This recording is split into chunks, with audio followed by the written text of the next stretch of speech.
अखिलेश का दाव मायावती के लिए है झटका। समाजवादी पार्टी के राष्ट्रीय अध्यक्ष अखिलेश यादव सोमवार को रायबरेली पहुंचे। अखिलेश ने ऊंचाहार इलाके के दीन शाह गौरा में सपा नेता स्वामी प्रसाद मौर्य की कॉलेज में लगी मान्यवर काशीराम की प्रतिमा का अनावरण किया। यह पहला मौका है जब अखिलेश ने काशीराम की मूर्ति का अनावरण किया है। हालांकि अखिलेश के काशीराम की प्रतिमा के अनावरण को लेकर यूपी की सियासत तेज है, क्योंकि अखिलेश अब अपने इस दाव से बसपा सुप्रीमो मायावती को भी झटका दे रहे हैं।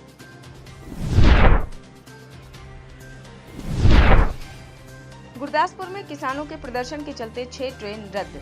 पंजाब के गुरदासपुर जिला स्थित बटाला रेलवे स्टेशन पर किसान मजदूर संघर्ष समिति रेल रोको आंदोलन चला रही है। इस वजह से सोमवार को 6 ट्रेनें रद्द कर दी गई हैं।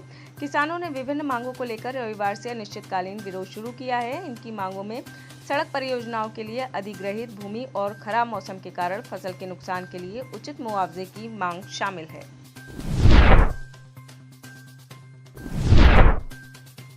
बीपीएससी में बदलाव से इंटरव्यू में अभ्यर्थियों को फायदा। बीपीएससी आयोग के चेयरमैन अतुल प्रसाद ने बीपीएससी की तरफ से सोमवार को प्रेस वार्ता की। इस दौरान इस पर उन्होंने उदाहरण देते हुए बताया कि अब अगर अभ्यर्थी को 30% से कम या 80% से ज्यादा नंबर आता है तो इंटरव्यू बोर्ड को अब उस नंबर को एक्सप्लेन करना होगा।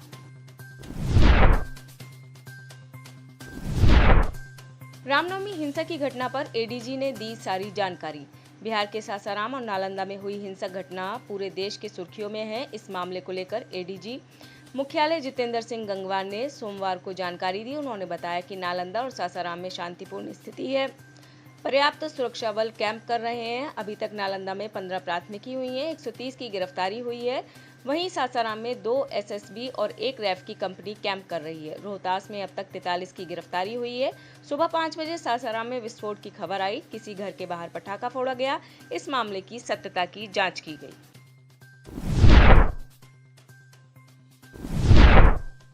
वाटर सप्लाई पर केजरीवाल ने दिया अहम आदेश।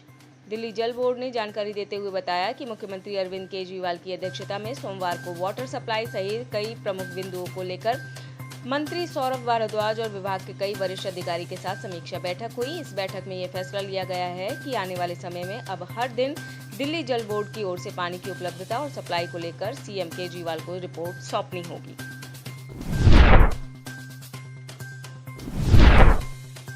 36 साल पहले किए गए कत्ल का लिया गया बदला। राजधानी दिल्ली की उपनगरी द्वारका सेक्टर 1 में बदमाशों द्वारा सरेराह की गई वकील वीरेंद्र कुमार की गोली मारकर हत्या मामले में एक बड़ा खुलासा हुआ है। दरअसल यह हत्या 36 साल पहले हुए एक कत्ल का बदला लेने को लेकर की गई है। पुलिस ने बताया कि अब तक की जांच से पता चला है कि प्रदीप और नरेश नामक दोनों हमलावर उसी आउटर दिल्ली के सन्नौट गाँव के रहने वाले हैं, जहाँ के वकील वीरेंद्र कुमार रहने वाले थे। साल 1987 में वीरेंद्र के दादा रामस्वरूप ने प्रदीप के चाचा की हत्या कर दी थी। इसी का बदला लेने के लिए इस घटना को अंजाम दिया गया है।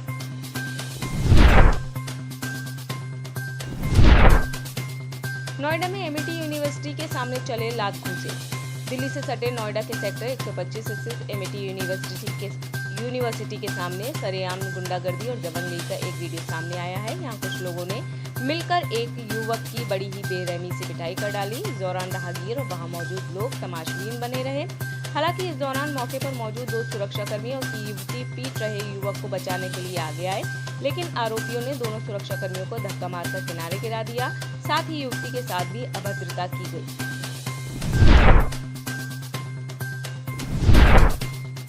पीसीसी चीफ कमलनाथ का बीजेपी पर तंज। हम धार्मिक हैं लेकिन धर्म की राजनीति नहीं करते हैं। साथ ही जब हम मंदिर जाते हैं तो बीजेपी के पेट में दर्द होता है। वहीं पीसीसी में भगवा ध्वज की सजावट के सवाल पर कमलनाथ ने जवाब दिया कि क्या भगवा बीजेपी का ट्रेडमार्क है या उन्होंने एजेंसी ले रखी है। हम भी धार्मिक हैं लेकिन हम धर्म की राजनीति नहीं करते हैं। वहीं इंदौर में हुए हादसे पर कमलनाथ ने आरोप लगाया कि इसमें शासन की लापरवाही है।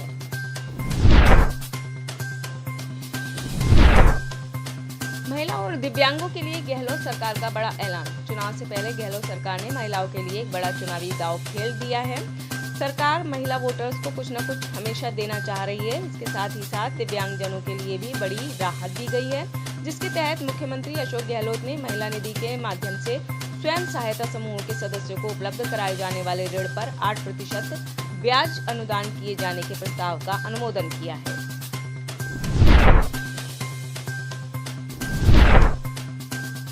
बीजेपी प्रदेशाध्यक्ष सीपी जोशी का कांग्रेस पर निशाना। राजस्थान में सियासी हलचल तेज हो रही है। प्रदेश अध्यक्ष बनने के बाद पहली बार सीपी जोशी कोटा पहुंचे। यहां राजस्थान बीजेपी के नवनियुक्त प्रदेश अध्यक्ष सीपी जोशी ने हाड़ौती की धरती पर कदम रखते ही कांग्रेस को कटघरे में खड़ा कर दिया। सीपी जोशी ने कांग्रेस, सोनिया गांधी, अशोक गहलोत पर जमकर निशाना साधा। उन्होंने कहा कि राजस्थान के नेता कुर्सी बचाने के लिए आरएसएस के खिलाफ बोलकर दिल्ली के हुक्मरानों को खुश करने का काम कर रहे हैं।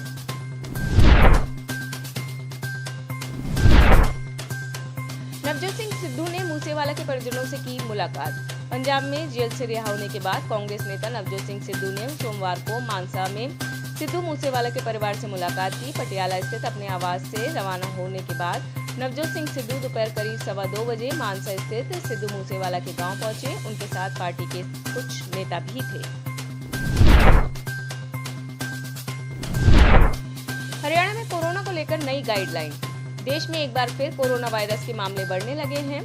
हरियाणा में भी कोरोना केस में बढ़ोतरी हो रही है। इस बीच गृह मंत्री अनिल विज ने कहा कि लोगों को कोविड प्रोटोकॉल का पालन करने की जरूरत है। जहां भी 100 से ज्यादा लोगों की भीड़ है उन्हें मास्क पहनना जरूरी है और हमने ये निर्देश दिया है। उन्होंने कहा कि हरियाणा में अभी सक्रिय मरीजों की संख्या 724 है, लेकिन उनमें से कोई भी अस्पताल में भर्ती नहीं है।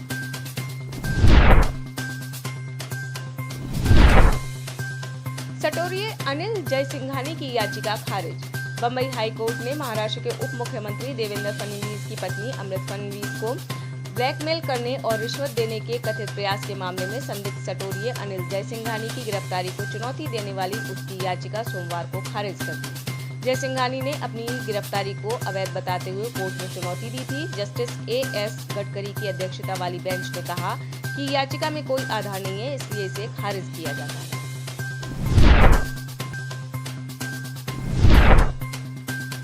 बस्तर में चक्रवाती तूफान ने बरपाया कहर। छत्तीसगढ़ के बस्तर में भी चक्रवाती तूफान ने बस्तर वासियों का जीना मुश्किल कर दिया है। खासकर ग्रामीणों को इस आंधी तूफान से भारी नुकसान उठाना पड़ रहा है। वहीं झमाझम बारिश और तूफान ने बस्तर जिले के कवि आसना गांव में रहने वाले एक ग्रामीण की भी जान ले ली है। हादसा उस वक्त हुआ जब तेज हवा चलने के साथ झमाझम बारिश हो रही थी और इस वजह से एक विशाल पेड़ गिर गया और ग्रामीण उसकी जद में आ गया।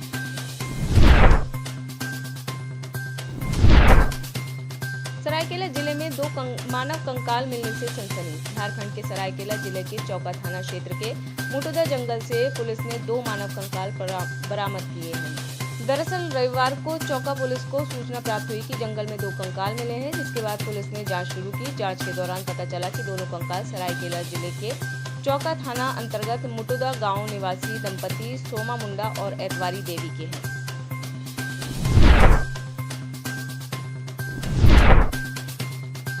मलेशिया में संसद ने कानूनी सुधारों को दी मंजूरी।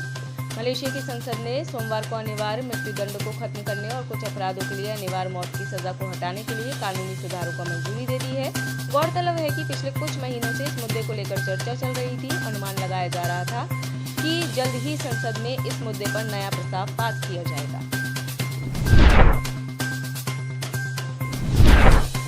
भारत अमेरिका की वायु सेनाएं करेंगी युद्धाभ्यास। भारत और अमेरिका दोनों देश 10 अप्रैल से संयुक्त युद्धाभ्यास करने जा रहे हैं। इसमें भारत की ओर से रूसी मूल के अपने सुखोई 30 जेट समेत कई लड़ाकू विमान हिस्सा लेंगे। वहीं अमेरिकी वायुसेना के F-15 स्ट्राइक ईगल लड़ाकू विमान की एक स्क्वाड्रन भी इस युद्धाभ्यास में शामिल होगी। बताया जा रहा है कि दोनों देशों के बीच यह युद्धाभ्यास कोप इंडिया के तहत होगा।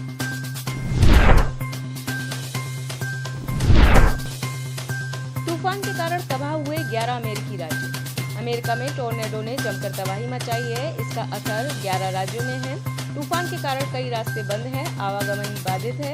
मेम्फिस पुलिस की ओर से बताया गया है कि शनिवार को मेम्फिस और टेनेसी में टोर्नेडो की तेज हवाओं से कई घरों पर पेड़ गिर गए हैं। इनके गिरने के बाद 3 लोग मृत पाए गए हैं, जिनमें 2 बच्चे भी शामिल थे।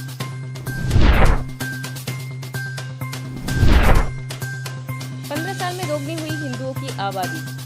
अंग्रेजों के देशों में हिंदुओं का वर्चस्व बढ़ रहा है। अमेरिका और ब्रिटेन में हिंदू अनुयायी पिछले कुछ वर्षों में तेजी से बढ़ रहे हैं। अकेले अमेरिका में अब 22 लाख से ज्यादा हिंदू रह रहे हैं। वहीं हिंदुओं के पूजा स्थल भी बढ़कर 1000 हो गए हैं, जबकि 20 साल पहले वहां 435 मंदिर थे।